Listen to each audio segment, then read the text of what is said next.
there are a few health factors to consider of, why I might not be getting pregnant.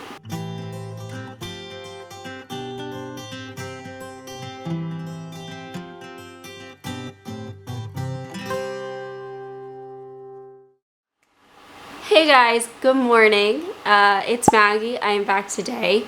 It is actually still kind of early in the morning. I had a meeting scheduled for this morning, but it got canceled right before it started, so I've been awake for a little bit, and I did not sleep well last night. I could have stayed in bed a little longer, but I thought the meeting was happening, so I got ready. And I do actually have another one in a little bit, so I gotta keep it strong until that meeting's over. But I thought I would talk a little bit more today because I am starting to share some videos about the trying to conceive aspect of my life now, which is kind of weird. I don't feel like I'm old enough. I feel like I'm a teenager.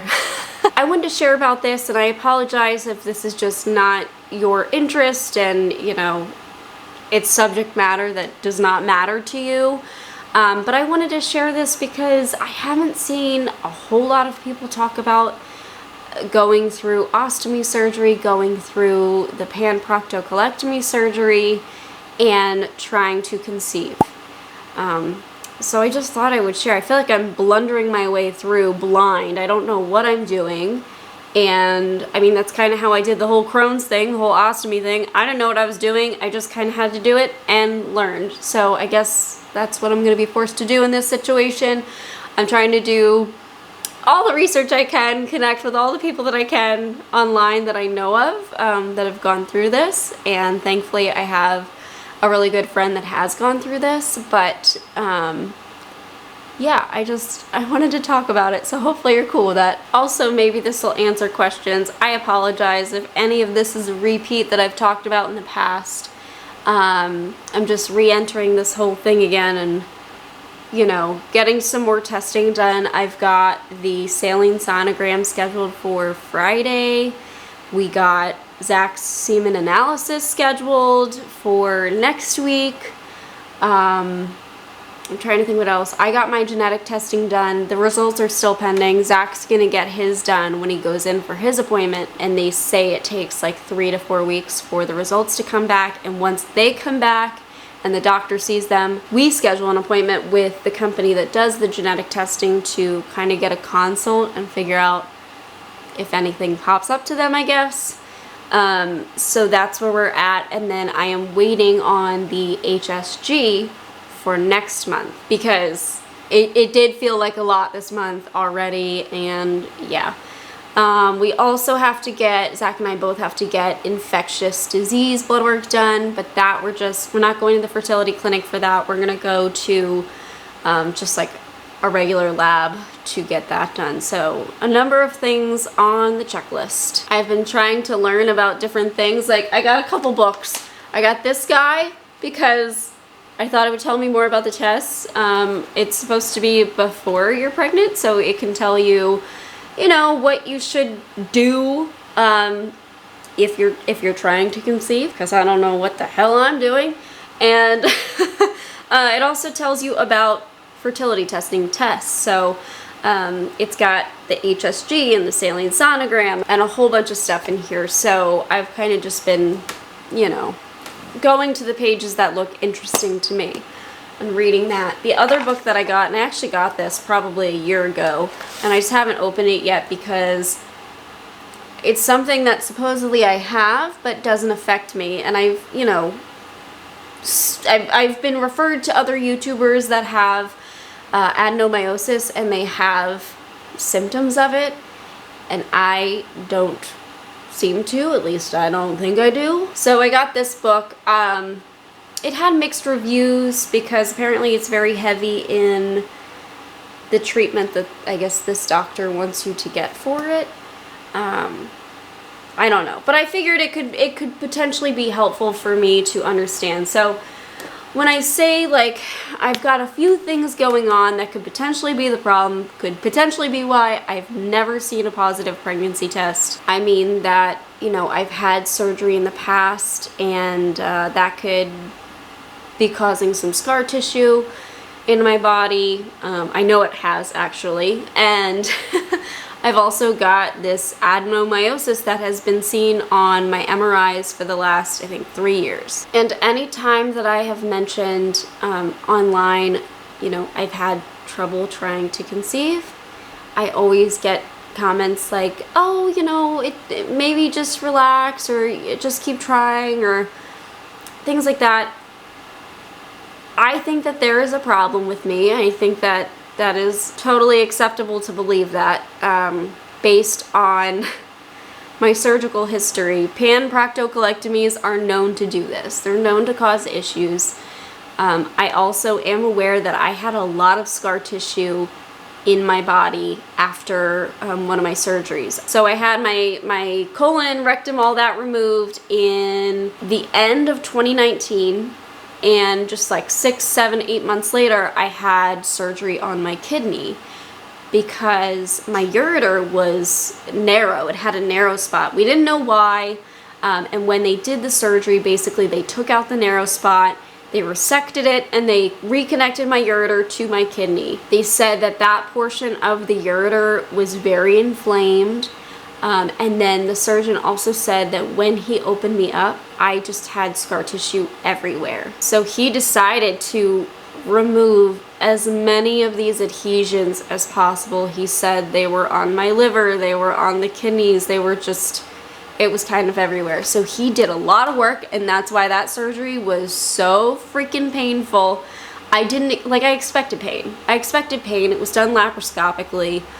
But I didn't know he was going to do scar tissue removal. I mean, he didn't know going in. And when he did it, there was a lot, and it was painful. So it is not unreasonable to think that there could be scar tissue around my fallopian tubes. And that is what my fertility doctor is also questioning. Sorry, the trash guys just got here.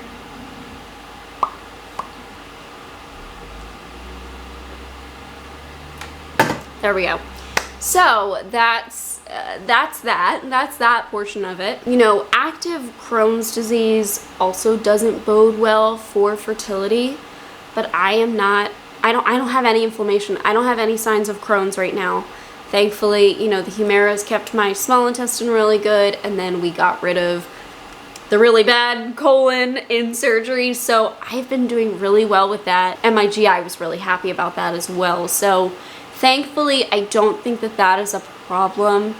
And then the other portion of it is the adenomyosis.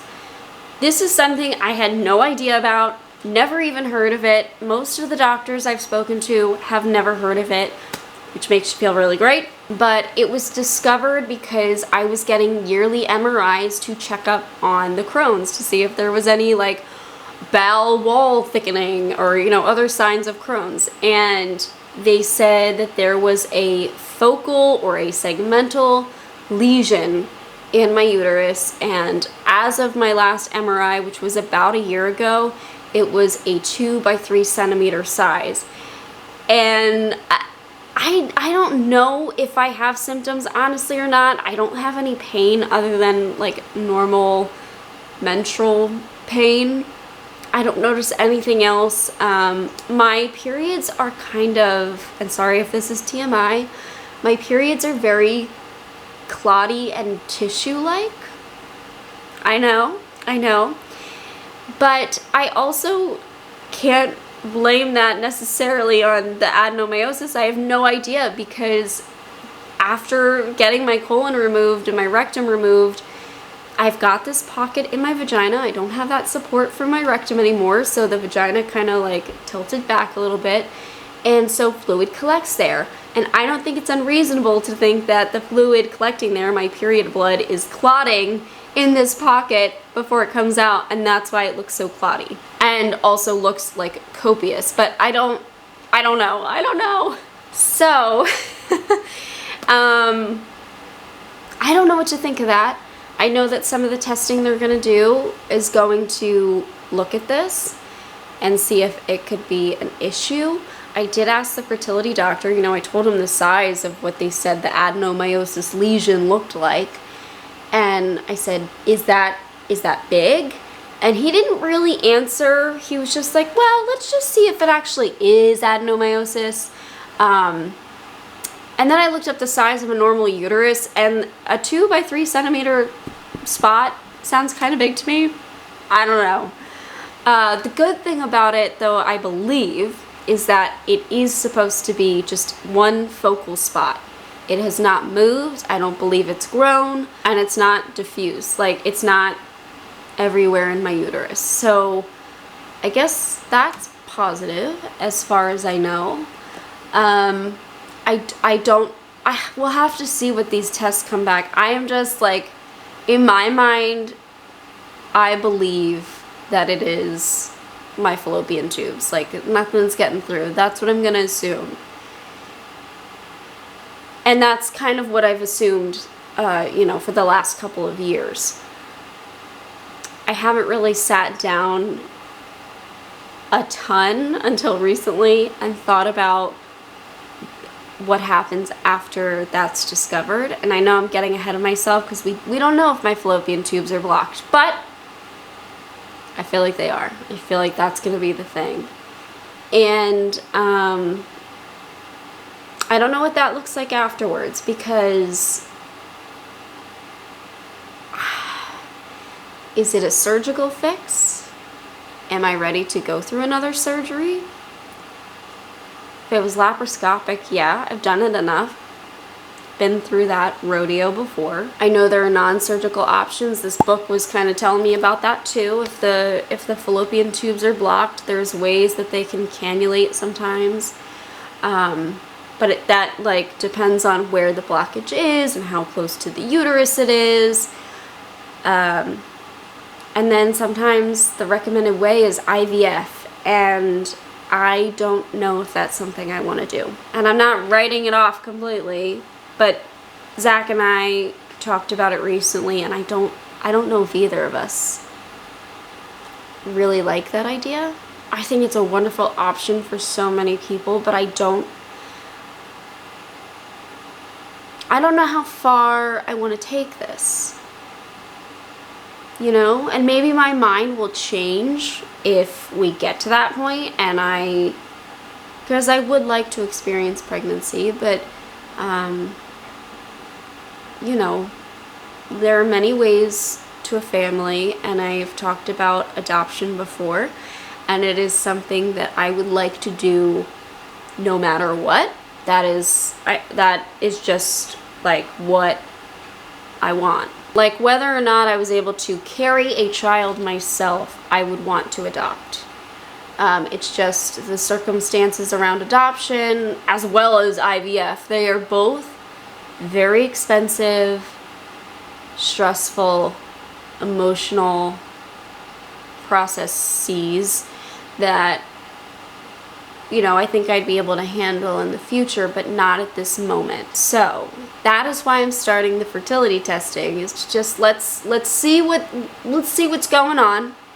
Let's see if it's gonna take a whole lot for me to get pregnant, and if it is, then that's something I'm gonna have to think about and really plan for. If it is a simple fix and it's something that I feel like I can handle now and that Zach can handle, then we plan for that.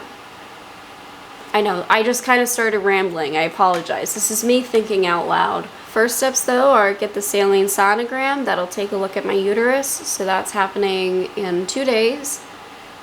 I will plan for the HSG next month to hopefully get a good look at the fallopian tubes. I'm going to keep my fingers crossed that they aren't blocked, but I feel like they are. Just based on my adhesion history. We'll get all the other tests that they want done, the genetic testing, the infectious disease testing, all that stuff, and we will go from there. The fertility clinic wants all of this stuff done prior to them really taking any steps to fix problems. Like right now, we're just in the testing mode. We're not in the fixing mode, which now that I've kind of reframed that in my brain, we're just figuring out what's going on. That doesn't mean I have to take action to correct the problem.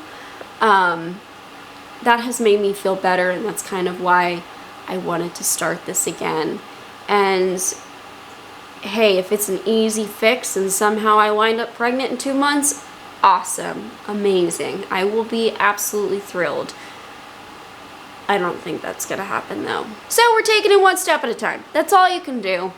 I thought I would talk about it though, because I know people have questions. People have questions about, like, what do I think about being a person with a genetic condition, passing it down to kids. I've thought a lot about this too. I've looked at my own health and my own history with Crohn's disease, and while it looks really scary on paper and you look at my belly and you think, wow, she has a severe case of Crohn's disease. I've reflected a lot on it and realized that I really did not have good care as a child. Not as much was known about IBD. The medications available were not as well utilized as they are today. They used to take a very conservative approach, and now they go in with the medications that are highly effective, which is what I wish had happened as a, like, I can't even think about it because it makes me wonder, what would I look like? What would my body look like had I been correctly treated for Crohn's? Like, had they put me on Remicade and not ignored all of my obstructions, symptoms, and strictures and whatnot for so long, it could have been a totally different story for me, but I can't think about it too much because it is what it is at this point. Looking at my history of after I got my ostomy, you know, I was off of medications for 10 years, and even when Crohn's decided to come back to my small intestine, it was the smallest little spot and I had no symptoms. So it makes me realize that, you know, there are some people with really severe versions of Crohn's. I don't believe I'm one of them. I believe I just had, like, the worst doctor as a kid. And, you know, looking up the chances of a child being diagnosed with IBD if their parent, I think it's something like 7 to 9% chance that they would have Crohn's disease. They would also have a parent, God forbid they would be diagnosed with this.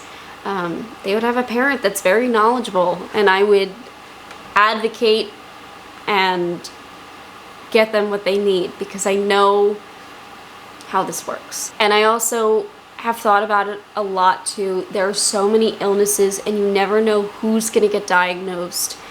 I could be a perfectly healthy person, Zach could be a perfectly healthy person, and we could have a child that has an illness, and that's awful, but that's your job as a parent. Like, you just have to roll with it, you know? I am here to roll with it. Do I want them to be healthy? Heck yeah, but if something happens, that's why you become a parent, to go with it and take care of things. So yeah, okay. This is a long blabbery video, but I just wanted to share that as I start to do some of the more scary tests. I know to some they're like, some of you guys have shared your stories with the sonogram, like the saline sonogram and the HSG, and you're like, oh, it's no big deal. And then a couple other people said, oh no, it was painful. We'll see. But I think this video was probably more for me than it was for you guys. Sorry, I just wanted to talk about it. I've talked about it with Zach a lot the last couple weeks. So, alright. Thank you so much for watching. I'll keep you updated on this process, and I will see you guys very soon. Bye, guys.